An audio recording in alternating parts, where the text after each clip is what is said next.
Good morning, Abundant Life Church. This is Pastor Chris. Today we're going to be looking at Romans 10, verses 14 down through 21. Years ago, I was at a college football game in Fresno, and my wife and I went.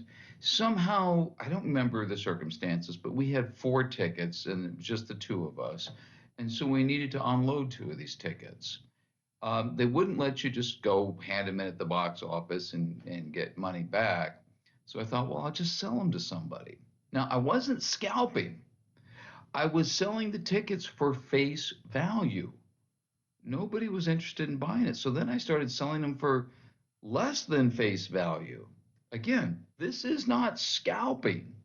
I'm selling the tickets for less than they actually cost. I just wanted to get rid of them. And I couldn't figure out why nobody was buying. And I noticed every time I asked somebody, they were looking over my shoulder. Finally, I turned around and watching me from about 15 feet away was this gigantic police officer.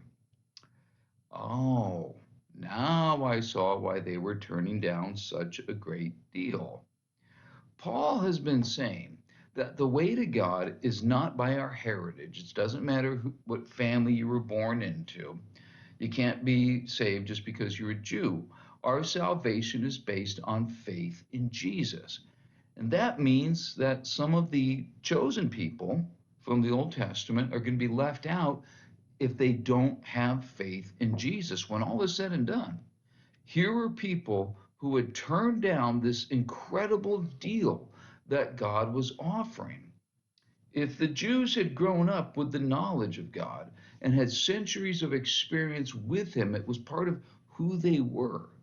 And if they grew up with the expectation that a Messiah was coming, how could they reject that Messiah when He got here?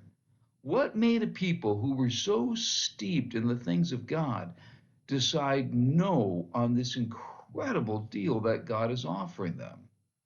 How could they turn that down? That's our question for today. Now, let's start here by looking at verses 14 and 15. Paul knows how important spreading the gospel is. Taking the message to people so that they could hear it is the key in people coming to Jesus. That's where this whole question begins. Verse 14 and 15. How then can they call on the one they have not believed in? And how can they believe in the one of whom they have not heard? And how can they hear without someone preaching to them? And how can anyone preach unless they are sent? As it is written, how beautiful are the feet of those who bring good news. Now, why this ode to preaching? Well, because Paul had been building the point that we're not saved again, we're not saved by heritage, we're saved by responding in faith. And you cannot respond in faith unless you have heard the message.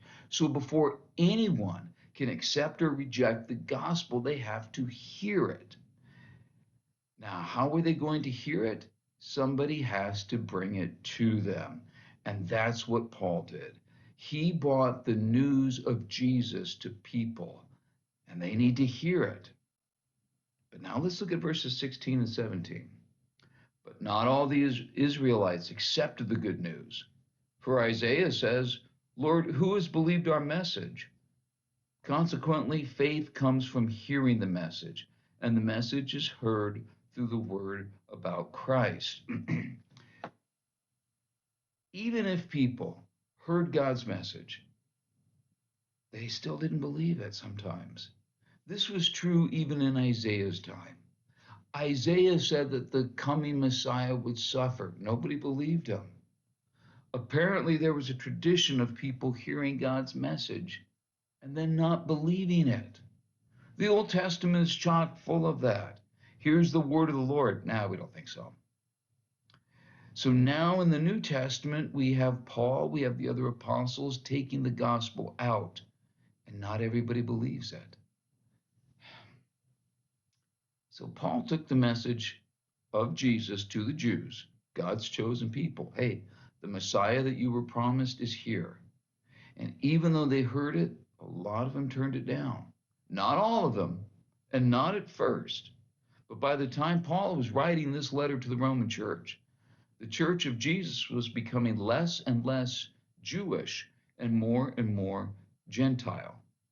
That was a surprise. Nobody expected things to turn out like that. It was the Jews who had been the people of God. It was the Jews who had started the church. It was all of Jesus's early followers were Jewish. They were the ones who had been waiting for someone like Jesus to show up. So why, when they heard that the Messiah was there, that he had shown up, why were so many Jews rejecting him?